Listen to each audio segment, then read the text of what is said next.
Hey friends, it is Matt from Jeep JL Adventures, and I wanted to take a few minutes to do, I guess it's kind of a product review on the Rubicon Express 2-inch spacer lift for the Jeep JL.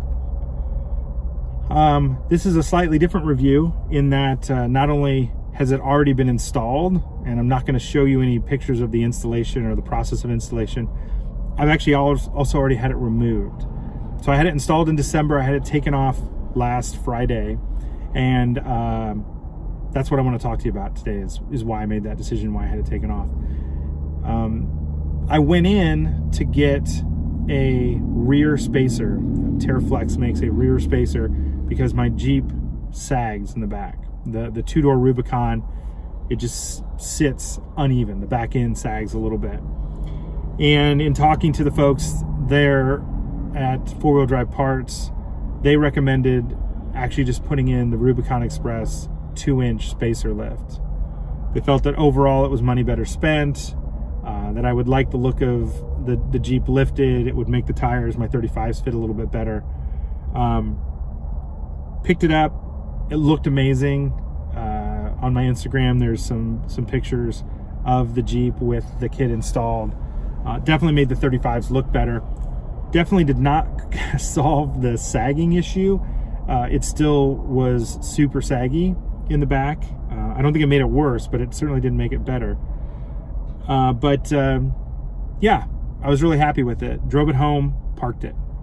December, the weather wasn't great. I was on vacation for a good chunk of December, and I was just driving my truck. Early January, I had to make a road trip down to Atlanta, and I took the Jeep, and it was, I wouldn't call it unpleasant, but clearly something seemed a little off. And so when I got back, I had another alignment done to see if maybe that was part of the problem. And I also installed the TerraFlex steering stabilizer, which I cannot say enough good things about. But I was running the TerraFlex steering stabilizer in firm all the time. If you ran it in medium, the steering was just too loose. Not death wobble loose, but jittery and just very strange, very uncomfortable. The front end almost seemed like I was hauling a trailer. The front end seemed very light. And it was just kind of a nightmare to drive. And then fast forward to the end of January, I was heading down to Gatlinburg in the Jeep. Again, just me in it, solo. So I didn't have a lot of luggage, wasn't a lot of weight. Hit a lot of wind, and it was white knuckle driving to the point where I had to stop at truck stops, like the one I'm at right now. I apologize for the extra noise. And rest stops to just take a break, to let my white knuckles turn pink again. It was that scary, the way that it was shifting me into other lanes. It literally felt like the steering was completely disconnecting. The wheels were doing what they wanted, and then the steering would grab again. So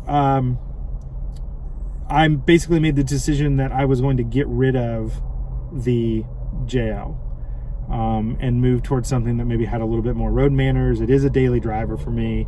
I've put 19,000 miles on this Jeep since I bought it July 4th. So that was what I was going to do. And I've been looking at Jeep Grand Cherokees for the last probably month. And last week was one last ditch effort.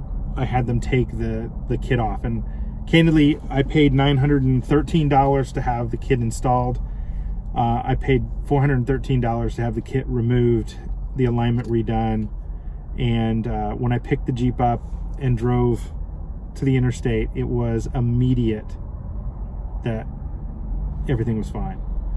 The Jeep was driving really better than I remembered it driving because I've got that steering stabilizer on it now. It wasn't jittery. It's easy to drive one-handed. It doesn't pull. It doesn't care about the wind. It doesn't care about, and it literally drives straight, true. You can take your hands off the wheel. So, what does that mean? I don't know.